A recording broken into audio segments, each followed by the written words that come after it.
दोस्तों, अरब सागर के किनारे पाकिस्तान के बलूचिस्तान ब्रांच के सुदूर तकसीम पश्चिम में एक ऐसा शहर बसा है जिससे दुनिया आज गेम चेंजर के नाम से भी जानती है।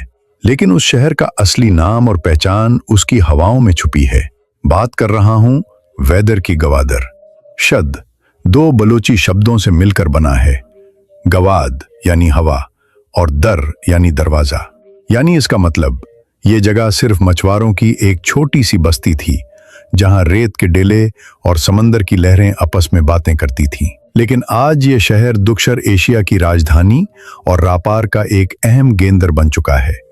ये शहर अपनी अनोखी बनावट, जिसे हेमरहेट कहा जाता है, और अपने गहरे पानी के बंदरगाह यानी डिप्सी बोट के लिए मशहूर है। ग्वादर की बेगुलंग सती की बात की जाए तो कुदरत का एक नायाब नमूना है।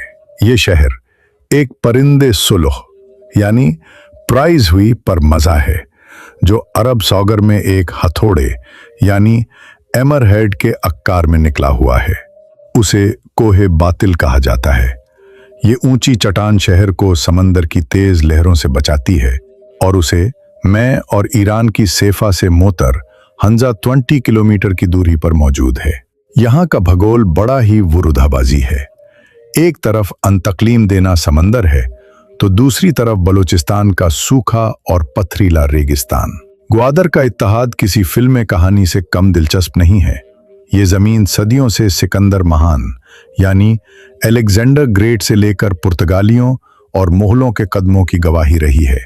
कहा जाता है कि जब सिकंदर भारत से लूट रहा था तो उसकी सीना उसी रेगिस्तान, जिसे तब गुरदोसिया कहा जाता था, उससे गुजरी थी और भी शर्ट गर्मी में तबाह हो गई। लेकिन अधूरी के देहात में सबसे चौंकाने वाली बात यह है, ग्वादर हमेशा से पाकिस्तान का हिस्सा नहीं था। 1783 ईस्वी में कलात के खान ने यह इलाका उम्मान के सुल्तान को एक तोहफे के रूप में दे दिया। आपने सही सुना, लगभग 175 साल तक ग्वादर उम्मान की सल्तनत का एक हिस्सा था। यहाँ उम्मान का झंडा ठहराया जाता था। वो यहाँ के गवर्नर उम्मान से नियुक्त होते थे।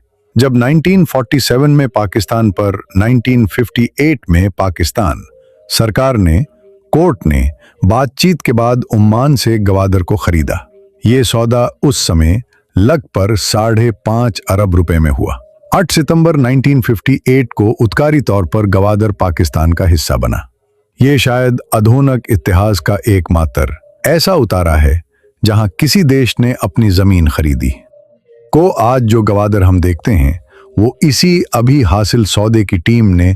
ग्वादर की संस्कृति पूरी तरह से बलोची से सकती है, लेकिन इसमें उम्मान और अरब संस्कृति का भी हल्का सा झलक देखने को मिलती है। यहाँ के लोग बेहद सादिक, मेहमान नवाज और सवातिमानी होती है।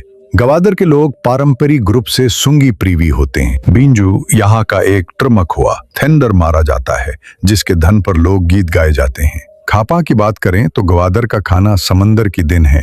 यहाँ की मछली की सुच्ची बहुत ही मशहूर है, जिसमें मछली को मसालों के साथ आग पर भूना जाता है। इसके अलावा खजूर यहाँ का जीवन धीमा और सुकून भरा है, जो अब तेजी से हो रहे हाथों बदलामों के साथ सामान जुस से बिठाने की कोशिश कर रहा है। ग्वादर की आबादी पहले बहुत कम थी, लेकिन ओपेक यानी चाइना पाकिस्तान इकोनॉमी कॉरिडोर आने के बाद यहाँ डेमोग्राफिक्स में काफी बदलाव हो रहा है। मंदरूक से यहाँ बलोच समुदाय के लोग रहते हैं, जो सुन्नी मुस्लिम हैं, लेकिन यहाँ जिक्री समुदाय की भी एक बड़ी आबादी है, जो अपनी अलग धार्मिक मान्यताओं के लिए जाने जाते हैं और शांतिपूर्ण वक्त सदियों से रह रहे हैं। समाज का मक्के पेशा सदियों से मछली पकड़ना रहा है। पीढ़ियों से लोग अपनी छोटी नावों में समंदर में जाते रहते हैं। जी इनसे इंजीनियर, मजदूर और रेयामारिया रहे। तो ये शहर धीरे धीरे एक कॉस्मोपॉलिटन रूप ले रहा है। हालांकि सतानिया लोगों में ये डर भी है कि कहीं इस विकास की दौड़ में उनकी अपनी पहचान कहीं खो न जाए। ग्वादर की तो पूरी पहचान ही कनेक्टिविटी पर डकी है।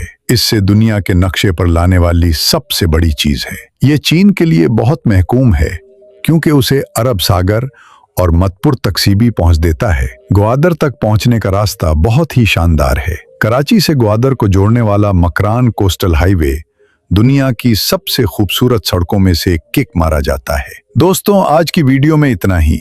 अगर अब भी ऐसा वीडियो अपने शहर के बारे में चाहते हैं तो इस वीडियो को लाइक करके कमेंट में अपने शहर का नाम लिखकर जरूर बताएं। Thanks for watching.